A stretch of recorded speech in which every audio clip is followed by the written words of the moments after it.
विधानसभा निवडणुकीच्या प्रचारात महायुतीने लाडक्या बहिणींना 2100 रुपये देण्याचं आश्वासन दिलेलं होतं। मात्र महायुतीचं सरकार पुन्हा सत्तेत आल्यानंतर लाडक्या बहिणींना 2100 रुपये देण्याच्या संदर्भात अद्याप कोणताही निर्णय झालेला नाही।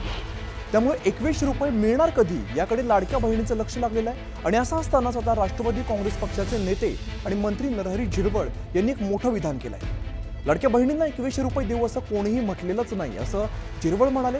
तसंच लाडक्या बहिणी या 1500 रुपयांमध्ये खुश असल्याचंही त्यांनी म्हटलंय। 2100 रुपये कोणी काही असं डिक्लेअर केलेलं नाही।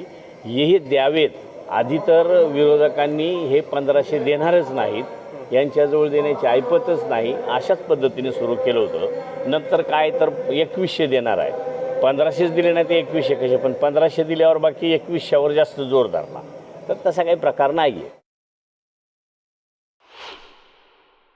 1500 सुद्धा परिपूर्ण आहेत, कारण ज्या पद्धतीनं आता 1500वर महिला खुश आहेत। महिला म्हणजे ज्या वयोवृद्ध काही महिला त्याच्यातून सुटून गेल्या होत्या त्यांनाही त्याचा लाभ मिळाला आहे।